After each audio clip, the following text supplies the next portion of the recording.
Ladies and gentlemen, namaskar. Welcome to the 15th edition of the Jaipur Literature Festival, protected by Dettol, Banega Swasth India at Front Lawn. The festival brochure and flyer with details of the full program are available for purchase at the information desk. We are delighted to introduce Meanwhile in Dopamine City. The session is presented by Daily Hunt.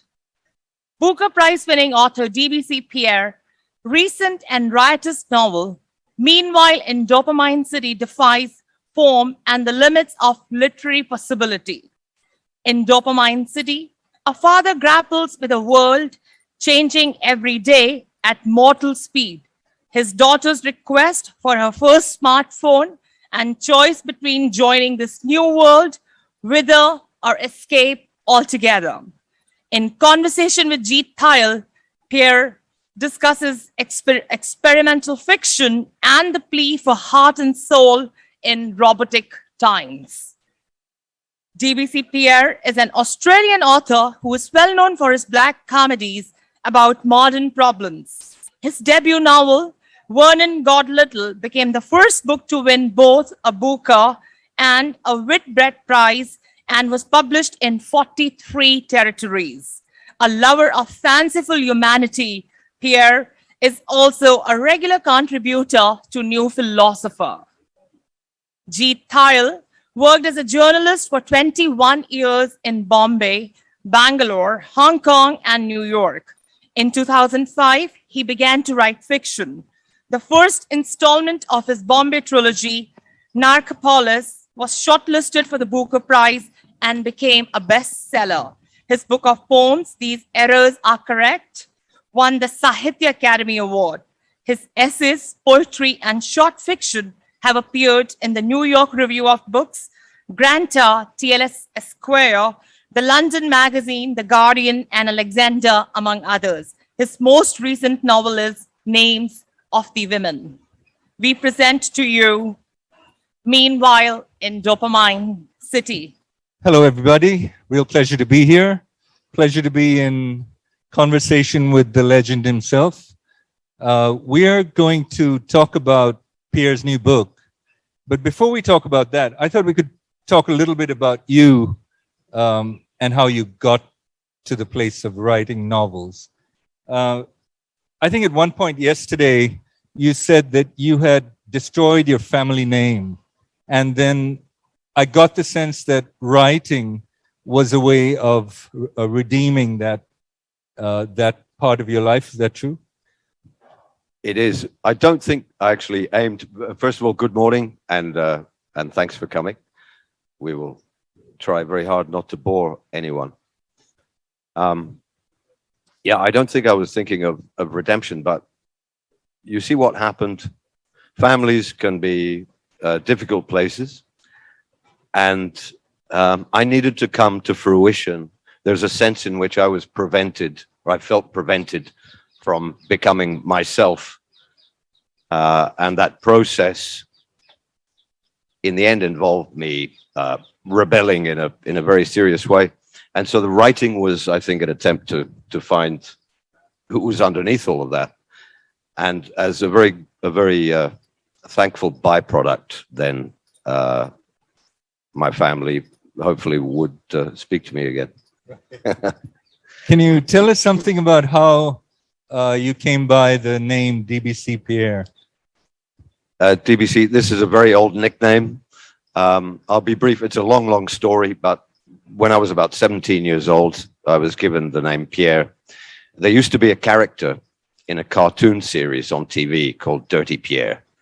It was a filthy French-Canadian scoundrel. I used to drink milk.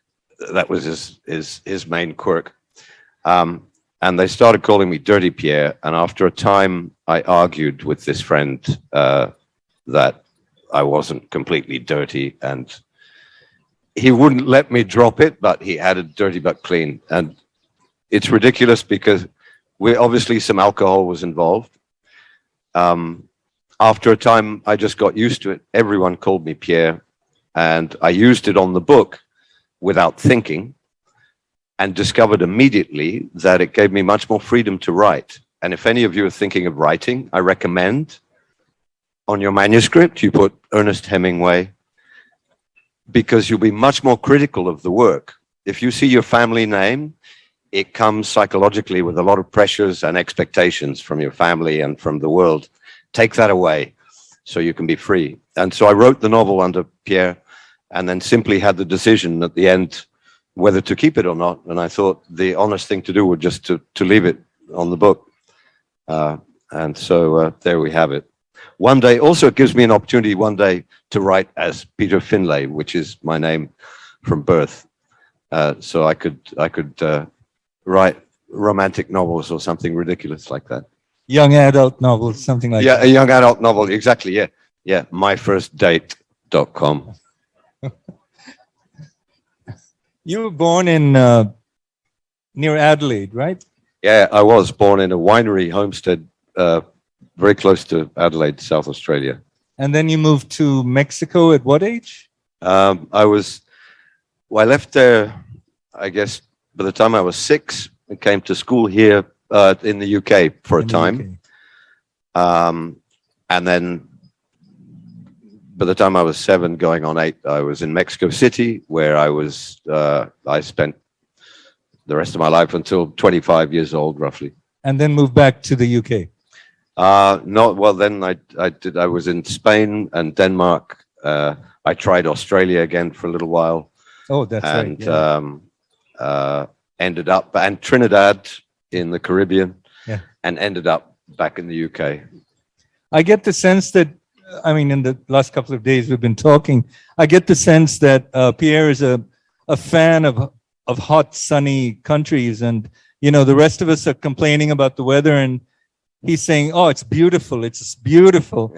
But for a man who loves hot weather, it's kind of strange that you live in a swamp in England, or near a swamp in England. Yeah, you know, this is what happens for our sins. You know, it might not be forever, but I actually got, because writing is also a job. And when I began to write, I was unemployed in a real sense. And so I got a certain amount of insecurity about leaving the publisher too far away. Hence, I actually lived in Ireland and now England, just so that I could be close to my new job, as it were, to my life. Now I could probably move away again, and I'm looking at places here as I drive to the festival in the morning. By the way, I took a look at your website last night or this morning at about 5 or so. What an excellent website. Check it out, people.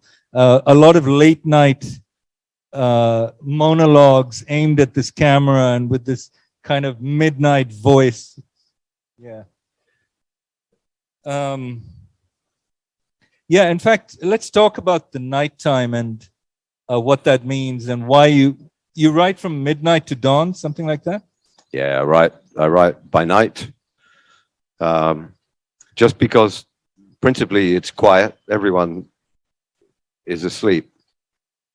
And I'm someone, as I guess, as a psychological function of my upbringing, I'm somebody who doesn't like anyone looking over my shoulder. And so I have to work as if in secret.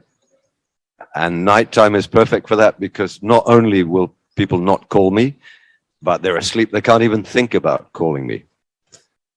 And so I feel completely free. And I tend to write from night until, as you say, until dawn, and edit the next day.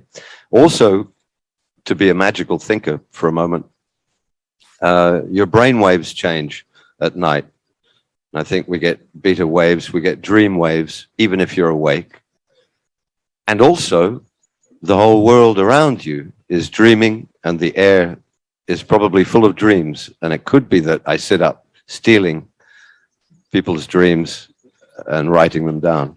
I've heard you say that what you do is you set up a situation with characters, and then you make things really difficult for them and see what happens.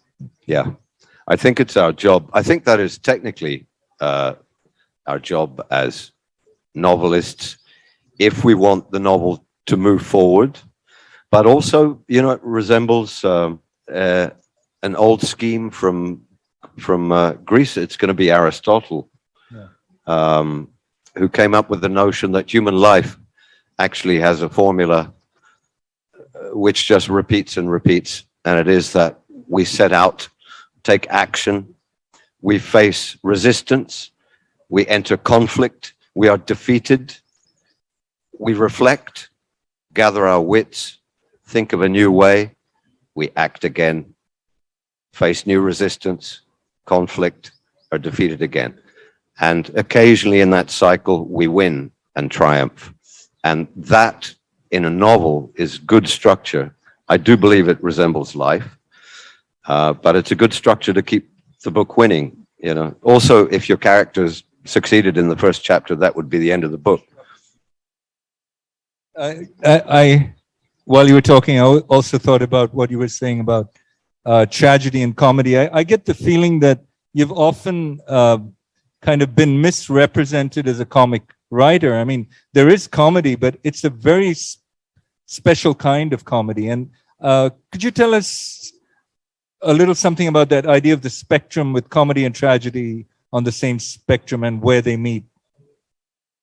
I think I used comedy. My first novel was a very dark comedy, Bad Taste, where there can exist high school massacres. And I found myself having to find a way to express my bitterness that this should be happening, and that in fact we foster it. And it's now a known scientific fact that every time there is a high school incident, there will automatically be others, because people are psychologically licensed.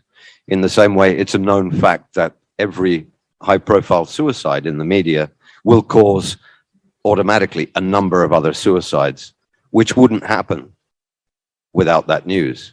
Earlier, last century, I think it was the scientist Max Planck made a statement that everyone's forgotten, but it is that freedom is simply unconquered ignorance. And he began a line of thought which still travels today and travels through these algorithms. It traveled through a professor called B.F. Skinner at Harvard University, where these boys dropped out of college, but where they went. And it's known as radical behaviorism. And the idea basically is this, that human beings can be stripped of feelings and theories and all our philosophies, that essentially we are as automatic as chickens. And as such, we can and should be controlled. That although we have all these dreams and hopes and ideas and beliefs, that they're irrelevant, because underneath them, we are simply chickens and we will simply peck. If you put a green button and a red button, we will peck the green button, and it's that simple. And so the algorithms driving this and sucking all of our behavior are based on the notion that they will control us. They're not doing this for short-term profit. They're doing this for a future where it's not simply about knowing your habits. They know who you look up to, who you look down upon. If you have a fitness watch, they know your blood pressure at any time of day. They know your sleep cycle. They know what your friends are saying about you. They know what you're saying about your friends. And the algorithm is learning what makes you hit the button like a chicken. And they're looking to create a market of certainty where there is no more hit and miss. Facebook, for one, reportedly in recent years, has boasted to its clients that the algorithm now can identify and separate teenagers who are feeling down. And they've offered to deliver them to clients.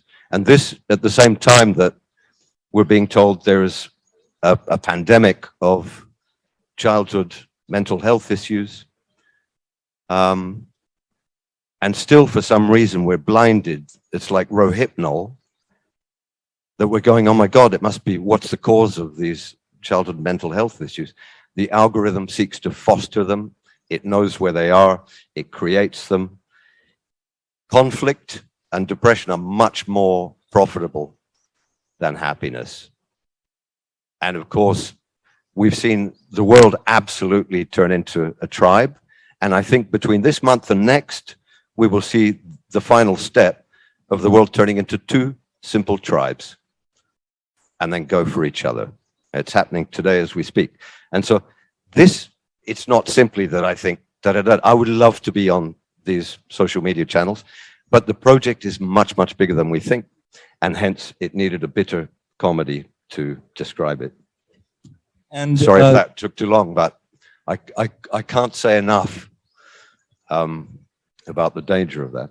and the dangers of the algorithm. And there's about a third of the way into this book, it kind of explodes to put these ideas into a formal arrangement. About a third of the way into the book, the writing explodes into something that no longer looks like a novel. It's separated into two columns, and your mind has to play some tricks to read those together as one thing. Would you like to read something from? I will.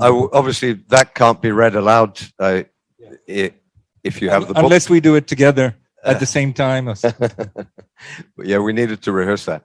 Well, the book is a comedy, of course, but it also is a story from a man's life. And I'll read to you an early turning point, which is that our principal character has become a single parent because his wife has suddenly and sadly passed away. I can still remember the novel, so I'll try and do this from memory. Otherwise, I'll jump back into the book. And this is from the day that he's speaking about his wife's sudden death. The funeral place was a sandy brick bungalow wedged between Amos Disposals and Dan's Outdoor Land on the westbound exit where the speed camera sits. By the time Lon found it, she was yellow. He had carried a bag to hospital that morning with aloe vera gel, mini pretzels, more books, fresh underwear, including the pair that said it won't spank itself, a therapy meant to run on wrongness, and a hastily framed picture of little Egan and baby Annie like hampers in the crook of his thick arms. The bag was still on the front seat. She was in a coffin. He never lost the pressure to deliver that bag. A hovering black suit processed his credit card within sight of her straw-colored hair. It was swept up in a way she hated. She really hated that. The suit offered a viewing with gauze over her face because some people prefer the distance, he said. It was wedding veil material. What kind of zombies were these? Lon ripped it away. He wanted to roll her on her side the way she always slept. He wanted to stroke her belly. He wanted to climb in beside her and have the suit nail the box shut. People always come back from these places saying, she looked so peaceful, and it's bullshit. She was a mess. If you saw her like this on any other day, you wouldn't say peaceful, you'd fucking call someone. Her head was small and loose on her neck. It wanted to roll when he stroked it. He settled it back as the terminal beeped and declined his $5,000 payment. He thought it would. He lied about it. Better to vaguely pretend to have the money. Although, what were they going to do? Stand her outside until he paid? I hear so much music in those words. If you were a musician, would you not be a writer? I think so, yeah. I think so. I love music, and I think it's the central tragedy of my life that I didn't learn to play an instrument because I respond very, very strongly to music. I love it. I particularly love the Indian scale. We were at the fort last night, just the most extraordinary traditional music there. And for me, that it just transcends. I think somebody has said, where the language of man ends, music begins. And I agree with that, that our highest form is large orchestral music. So it's very likely that I wouldn't have written. And as a result, I think you're right to identify that one of my big issues with writing is that regardless of what else has to happen in the book, it has to be rhythmic. And I like it to click along. And that's me. If you catch me towards the end of a book, I'm just reading it from front to back, going clickety, clickety, clickety, click, click, click, click, click, click, making sure it goes like that. And it's a good system because actually, if something's wrong, it jumps out and the music stops. And I have to go in and fix it and then continue. Da, da, da, da, da, da, da. So. Well, what a good thing you don't play the dulcimer or something. I would love to. People tell me, oh, you could still learn an instrument. No, no, no, no, no. I'm not. I have a cousin. In my family are a lot of polymaths, people like mathematicians and scientists who also play the violin. And I had a cousin who was, and in fact, a couple who were really, really accomplished concert violinists. This one cousin put the violin down for 3 weeks for a holiday, and he could not face how bad he was when he returned from holiday. He never picked it up again. And I would want to be at a level, but I'm also aware that it's, that's a full-time job. So we'll just say, just ask another question before we open this up, because this reminds me of the fact that Pierre has written a book about writing. And some of the interesting things that that book talks about, for example, is how to do dialogue. And that if you were to record a conversation or the way someone is speaking verbatim, it doesn't work on the page. And one of the things that struck me about what you said in that book is that you should write a sentence and then pare it down, take out all the meaning in it, and then you will know which are the words that matter. And the reader does some work as well. Say something about that. Yeah, it's true. Dialogue, it's unusual because many things in books, of course, you want it to be from life. You want the book to resemble life in every detail. But dialogue is a weird thing, and it gets back to our brains. We're creating a narrative. Our reality is only partially fact, and our brain is built to fill in the gaps. And so if you remember a conversation from the past, you will simply remember the yes or the no. You won't remember the and the reversals and all the other things. The brain has sewn it all together and woven it into a clean line. And it's a curious thing of dialogue. You would think to be ultra realistic in a book, we could just record a voice and write it out. And it's not true. It's one thing where you do have to, you do need craft. It's also the most satisfying thing if you're writing, because the results are immediate. And you can't be too economical. If you listen to people talking, they know each other, and so they don't complete their sentences.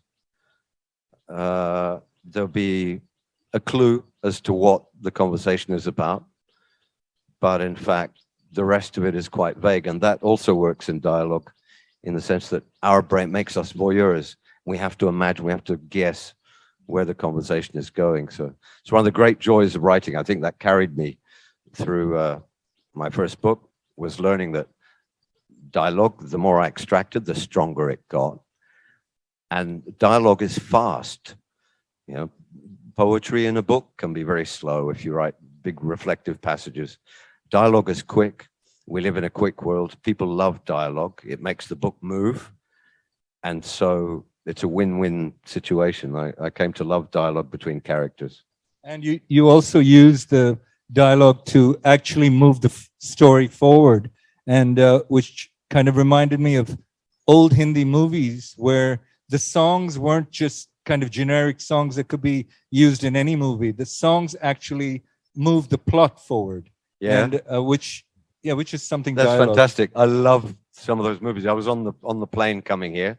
It's one of my dirty pleasures, Air India. You see me up there with my curry. First of all, nobody knows this, and I don't tell them because I don't want the plane to be full. Indian food, of course, is the only cuisine I know which survives altitude. Every other food in the world, your carbonara pasta, it tastes like cardboard. Indian food survives perfectly at altitude. It's the best tasting food, but also you get the Bollywood list on there. So I spent the whole journey over watching, I think, Chori Chori, Chupke Chupke. And I got off the plane. All I wanted to tell you is bring me the dimples of Rani Mukherjee and bring me an elephant so we can escape the crowds.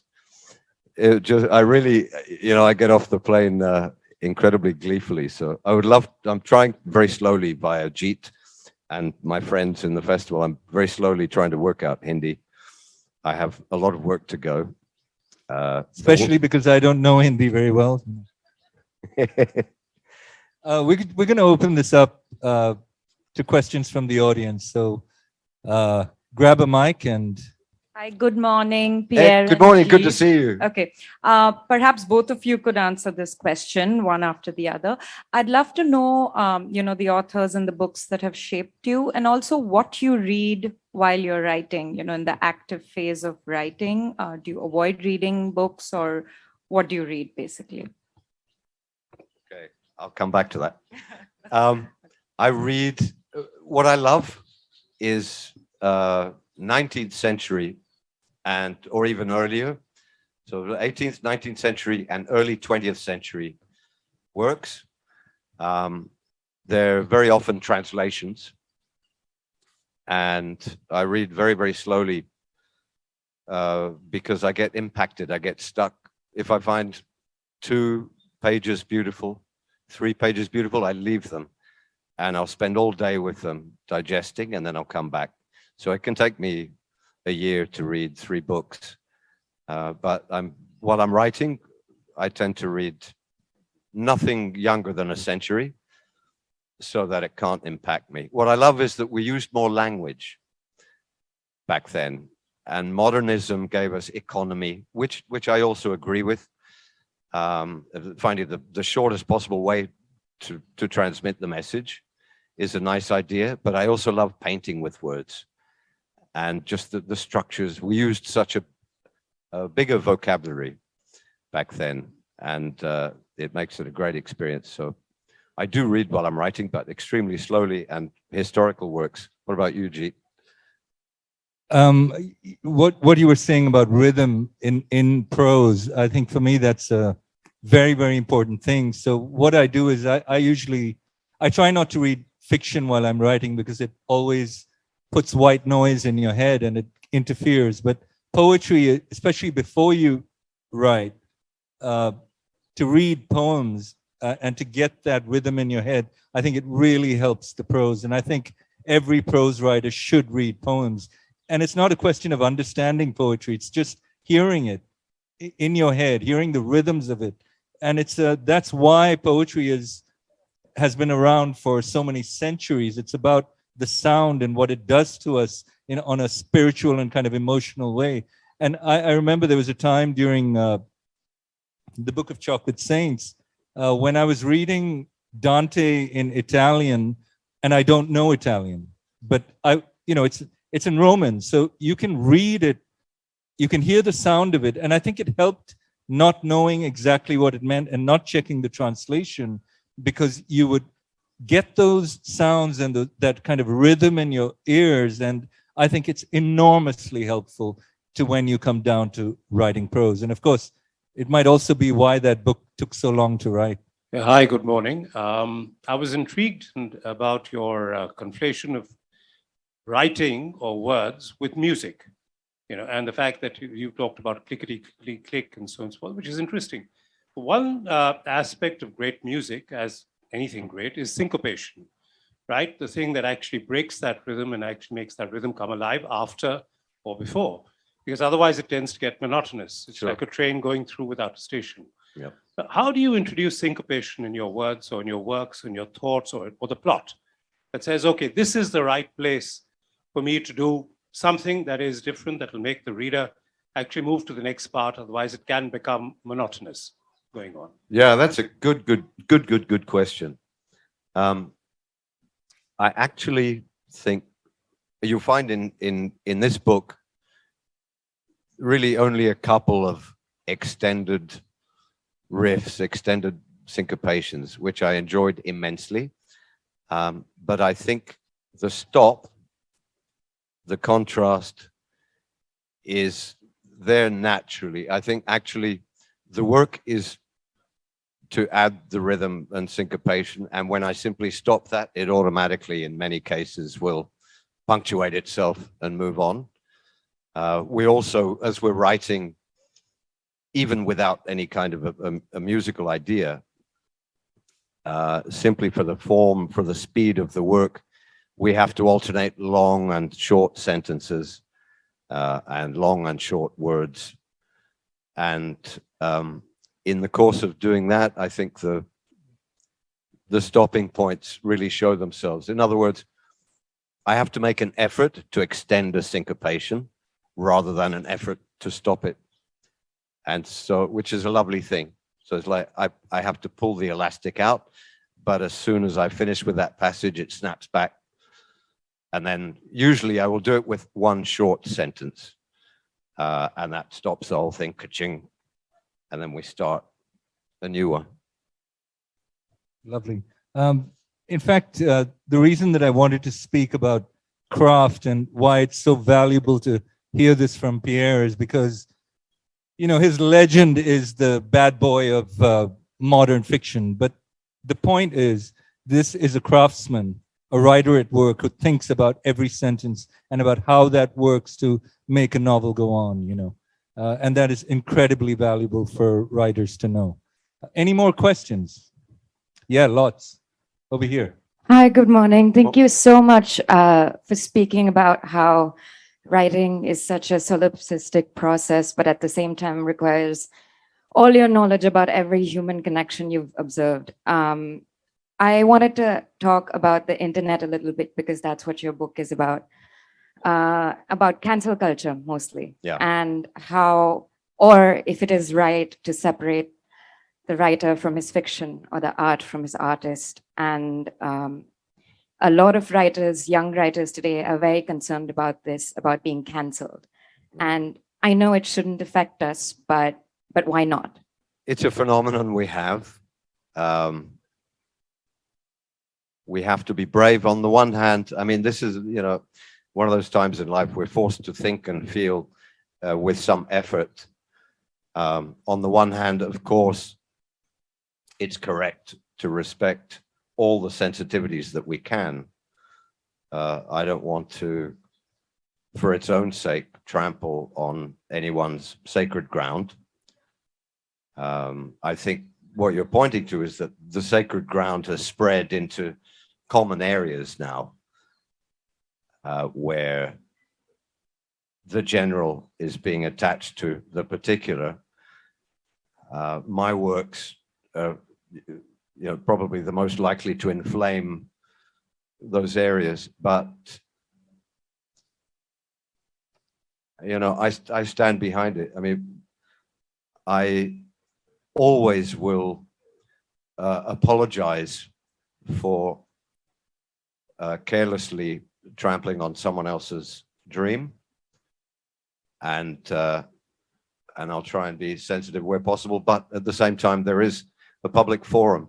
The incredible thing about JLF as the Maharaja of festivals, like the wellspring, and about literature and ideas and culture itself, is that we're increasingly trapped, and it comes back to internet as well. We're increasingly trapped inside a teapot, like a budgerigar.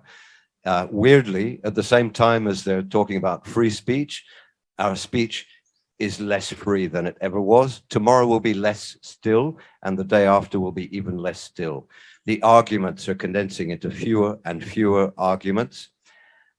The only place we have left It's a backstage of life. This terrifying, confusing life that we all have, full of ridiculous thoughts and uncertainties. The only backstage, the only corridor behind all of this, including cancel culture, including anything, is literature. It's the only one still not infected by money or by politics. And we need to fucking stand up for it. Like the first Ukrainians on the island who saw the Russian warship, simply because even though people might not understand today, they will come to understand that we need at least one place where we can say what we feel. And I do agree that it needs to be sincere. It's not to be flippant, but we need that one clear space where we can go, I am fucking terrified. And someone can say, it's okay, I feel it too. And this is where we play out the ideas in fiction and they stay with us forever. All the answers are in literature. So we need this, we need the festival, we need books, and we need all of you to stick together now more than ever. And I hope if I'm cancelled today that you will stand up. And if you're cancelled, I'll stand up. But, you know, I'm not imagining to offend anyone, and I'm going to keep a straight line and do what I can with our beautiful space here backstage. What an anthem to end with.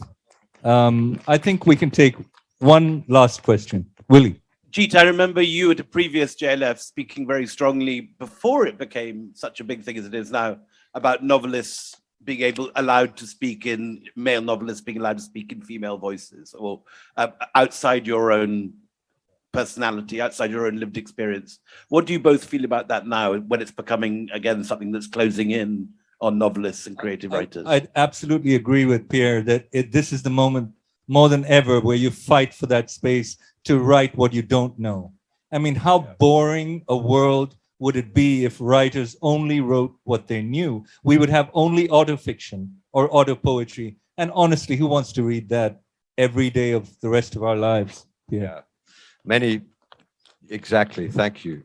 Many of the arguments currently at large are actually encroaching now on each other and will soon consume each other to some extent, because, of course, writing another gender, let's say, in your own voice, it needs to be well done. And I presume we go into it sincerely and with that feeling behind us. But at the same time, as we have people arguing the technicality of that, which is a theoretical technicality, we have a time actually where, even more importantly, I think we're liberating a notion of binary genders or of gender at all, and going back perhaps, beyond ancient Rome, where, before the two-sex model really took hold with a vengeance. And so by writing in another gender, surely we're also expressing that in ourselves. It's not that we're pretending or being cynical necessarily, but I would reserve the right to write as whoever I felt to write, and to stand corrected when somebody brought it back to me. And, you could expand that argument beyond gender to ethnicity as well. Who says that a white writer should only write white characters, or a brown or black writer should only write brown and black characters? It's a question of imagination. And, I think the telling phrase in what Pierre just said was, you have to do it well. That's it. That's all that matters. You have to write a good book. It doesn't matter who you're writing as. It doesn't matter where, which century. Are you saying that you mustn't write a character in the 13th century because you didn't live then? I mean, it's a ridiculous argument. Anyway, we are out of time, and I just want to thank Pierre, who's flying out today. Thank you, Jeet. Anytime. It's been a great pleasure. We just met. This has been a long time coming. The great Jeet Thayil. We've known of each other, and we've almost met across a number of years many times. So it's a really seriously great pleasure to do it with such a bang in this way. It took JLF to finally Yeah, put us together. Willie's the ringmaster. Thank you very much indeed. Thank you. Thanks for all of you for coming this morning. Thank you very much. Yeah, thanks for coming.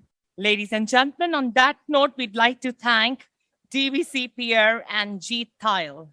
We thank Daily Hunt for their support.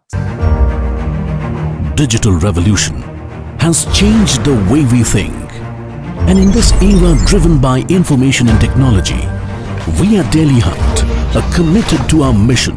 Daily Hunt was born with a mission to empower the next billion Indians to discover, consume, and socialize content which entertains and enriches them. Since our inception, we have been pioneering the online news aggregation world. Started with 700 print partners, we have successfully moved to recommendation-based, hyper-local, deeply personalized, vernacular content. Powered by artificial intelligence and machine learning technology, we are making path-breaking innovations. We are persistently working towards multiple recommendation model and A-logs, which has helped us in delivering personalized content mixed with important and breaking news notifications. Our innovation and drive to deliver the best has consistently positioned us the #1 consumer app. We're the #1 app on the App Store in the news category. We're ranked in terms of time spent the highest by both App Annie and by ComScore. At Daily Hunt, we believe in creating opportunities. An opportunity where we are blessed to serve Bharat by delivering you unbiased news, unbiased views. Daily Hunt, India's most trusted news app.